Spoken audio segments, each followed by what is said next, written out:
Hi, நான் Lokesh advocate. இன்னைக்கு நம்ம என்ன பார்க்க போறதுன்னா, நேத்திக்கு நம்ம எஃப்எஸ்எஸ்ஐ உடைய பனிஷ்மெண்ட்ஸ் பத்தி பார்த்தோம். இன்னைக்கு நம்ம பார்க்க போறதுன்னா, அது எப்படி பண்ணலாம், யார்கிட்ட பண்ணலாம், எங்க பண்ணலான்றத பார்க்க போறோம். இது ஆல் ஓவர் தமிழ்நாடு ஹெல்ப்லைன் சொல்லிட்டு ஒரு நம்பர் இருக்கு. அந்த நம்பர் நான் கீழே கொடுத்துருக்கேன். இந்த நம்பருக்கு நீங்க வாட்ஸ்அப் பண்ணணும். வாட்ஸ்அப் என்னென்ன பண்ணணும், அந்த உணவுடைய என்ன உணவு நீங்க சாப்பிட்டீங்க, அந்த ஹோட்டலுடைய பெயர், அதுக்கப்புறம் அந்த ஹோட்டலுடைய பில்லு, இதை மூணுமே நீங்க வந்து என்ன பண்ணணும், அந்த நம்பருக்கு ஃபார்வர்ட் பண்ணணும். அவங்க என்ன பண்ணுவாங்க பார்த்தீங்கன்னா, சென்னை பாதுகாப்புத்துறை அலுவலருக்கு அவங்க வந்து ஃபார்வர்ட் பண்ணிடுவாங்க.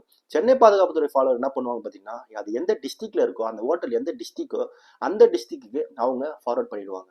அந்த மாவட்ட உணவு பாதுகாப்புத்துறை அலுவலர் என்ன பண்ணுவார் பார்த்தீங்கன்னா, அது வட்டார அளவிலோ நகராட்சி அளவிலோ எங்க இருக்காங்களோ அவங்களுக்கு அதை ஃபார்வர்ட் பண்ணிடுவாங்க. அவங்க என்ன பண்ணுவாங்கன்னா, அந்த ஹோட்டலுக்கு போயிட்டு சம்மந்தப்பட்ட அதிகாரியை பார்த்து இது உணவு தரமற்ற பொருளான்னு பார்த்துட்டு அதை உடனே ஆக்ஷன் எடுத்துருவாங்க. ஆக்ஷன் எடுத்த உடனே அவங்க மறுபடியும் மாவட்ட லெவலில் எடுத்துட்டு போயிட்டு இதை நாங்கள் சப்மிட் பண்ணிட்டோம், இதை முடிச்சிட்டோம்னு சொல்லிடுவாங்க. இவங்க மாவட்டம் என்ன பண்ணுவாங்க பார்த்தீங்கன்னா, ஹெட் ஆஃபீஸுக்கு அமைச்சிட்டு யார் புகார்தாரரோ அந்த புகார்தாரருக்கு இவங்க அக்னாலஜ்மெண்ட் நீங்க கொடுத்த புகாரின் அடிப்படையில் நாங்கள் ஆக்ஷன் எடுத்துட்டோம் அப்படின்ட்டு சொல்லிடுவாங்க. அந்த புகார்தாரருக்கு இது 24 ஹவர்ஸ்ல அவங்களுக்கு போய் சேர்ந்துடும். ஸோ இந்த மாதிரி யூஸ்ஃபுல்லான லா செக்ஷன்ஸோட உங்களை வந்து வீடியோஸ்லாம் சந்திக்கிறேன். See you again.